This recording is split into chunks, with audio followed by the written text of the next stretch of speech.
ព្រះចៅអិនតេរីជាឬពញាព្រែកស្ដេចសៀមក្នុងឆ្នាំ1393ដល់ឆ្នាំ1417ពញាព្រែកជាព្រះរាជបុត្ររបស់ព្រះបរមរាជាស្ដេចសៀមទ្រង់ឡើងសោយរាជ្យនៅមហានគរក្នុងឆ្នាំជូតឆស័កគ្រិស្តសករាជ1393ក្នុងព្រះជន្មាយុ23ព្រះវស្សាពញាព្រែកទ្រង់ព្រះនាមថាសម្ដេចព្រះអិនតេរីជារាមាធិបតីឯសម្ដេចចៅពញាយ៉ាតជាក្សត្រខត្តយវង្ស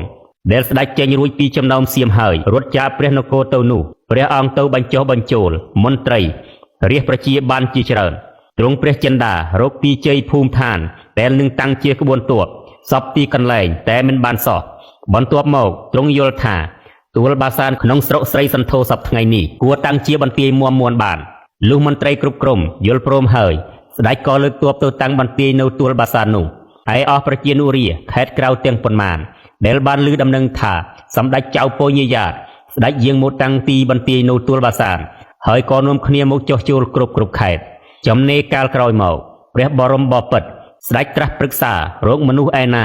ឲ្យចូលបន្លំទៅធ្វើជាខ្ញុំរាជការព្រះអិនតេរីជាដើម្បីនឹងលបសម្លាប់ស្ដេចសៀមនោះឲ្យបានខណៈនោះមានអាមាត្យពីរនាក់ឈ្មោះថាពេជ្រហើយនឹងពៅជាបងប្អូនបង្កើតនឹងគ្នាកាលបានឮព្រះតម្រាស់ដូច្នេះហើយក៏ចូលថ្វាយបង្គំសុំខ្លួនយកអាសាធ្វើការនេះថ្វាយព្រះអង្គសម្ដេចចៅពញាយ៉ាតទ្រង់មានព្រះអំណរណាស់ហើយទ្រង់ចាត់ប្រើទៅអាមាត្យទាំងពីរនាក់ក្រាបបង្គំថ្វាយទូលាដោយនាំបពួកចំនួន10នាក់ទៅដល់មហានគរដល់ហើយក៏គេពឹងមន្ត្រីសៀមឲ្យនាំខ្លួនទាំងពីរនាក់និងបពួកឡើងក្រាបបង្គំទូលស្ដេចសៀមព្រះអិនតេរីជាដោយក្រាបបង្គំទូលថាខ្មែរទាំង12នាក់នេះមានចិត្តស្ម័គ្រស្មោះនឹងយើងស្ម័គ្រសុំចូលមកធ្វើរាជការស្នងព្រះរាជគុណលុះអស់ជីវិតរៀងខ្លួនព្រះអិនតេរីជាពេលនោះដាច់កំពុងប្រថាប់នៅនឹងមុខប្រាសាទលើថ្មជាទីកណ្ដាលវាលលុះទ្រង់បានព្រះសណ្ដាប់ពាក្យនេះហើយក៏សពព្រះតីណាស់ទើបត្រាស់ថាតាំងអំពីយើងមកឈរស្រុកខ្មែរនេះជិត3ខែហើយគ្មានអ្នកណាឡើងស្ម័គ្រចិត្តចូលមកនៅផងទើបតែថ្ងៃនេះយើងឃើញចៅទាំង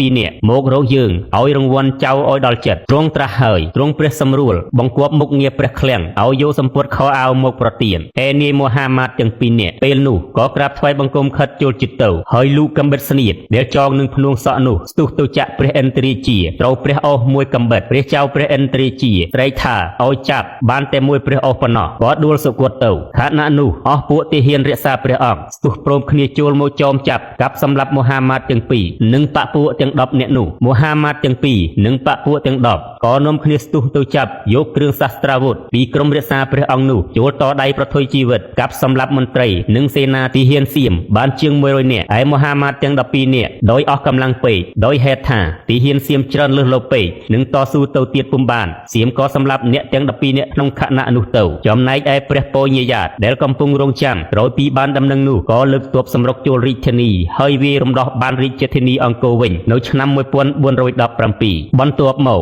ដាច់ចូលប្រាសាទទតព្រះនេតទៅយល់ឃើញស្រីសៀមម្នាក់ជាអ្នកមនាងព្រះអិនតេរីជាមានរូបឆោមលំពណ៌ល្អកំពុងក្រាបយំចិត្តកោតសម្ដេចសៀមទើបសម្ដេចព្រះចៅពញាយ៉ាតទ្រង់សួរថាឯងឈ្មោះអ្វីជាកូនចៅអ្នកណានាងនោះក្រាបបង្គំទូលអោនចោលកន្ទុយភ្នែកមើលព្រះអង្គហើយដាក់មុខក្រាបទូលថាខ្ញុំម្ចាស់ឈ្មោះថាស៊ីសាងាមត្រូវជាជីដូនមួយនិងពញាដេជោក្រុងទេពចំណែកឯព្រះអិនតេរីជាព្រះរាមជីដូនមួយបានជាខ្ញុំម្ចាស់មកធ្វើជាព្រះមនាងស្ដេចទ្រង់យល់ពីវងត្រកូលនិងរូបឆោមលំពួរយ៉ាងល្អស្រីសៀមនោះហើយក៏សពព្រះតីយកធ្វើជាស្នំឯកសម្ដេចចៅពញាយ៉ាតស្ដេចមានជ័យជំនះព្រះអង្គក៏ចាត់ទាហានឲ្យចេញទៅរក្សាគ្រប់ខេត្តទី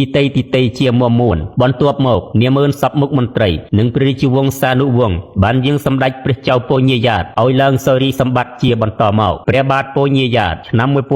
1417ដល់ឆ្នាំ1463ព្រះចៅពញាយ៉ាតឡើងសោយរាជសម្បត្តិក្នុងឆ្នាំចចត្វាស័កគ្រិស្តសករាជ1417នៅរាជធានីអង្គរដោយមានព្រះនាមសម្រាប់រាជថាព្រះបាទសម្ដេចព្រះរាជអង្គការព្រះបរមរាជាធិរាជព្រះស្រីសុរិយោពណ៌ធម្មមិកមហារាជាធិរាជតាមឯកសារមហាបរោះខ្មែរមានព្រះនាមសម្រាប់រាជថាព្រះបាទសម្ដេចព្រះរាជអង្គការព្រះបរមយ៉ាតរាជាធិរាជព្រះអង្គទ្រង់ទសពិតរាជធម៌ទំនុកបំរុងព្រះពុទ្ធសាសនាណាស់អាណាប្រជានុរាស្ត្របានសេចក្តីសុខក្សេមក្សាន្តមិនមានសត្រូវទៀតឡើយ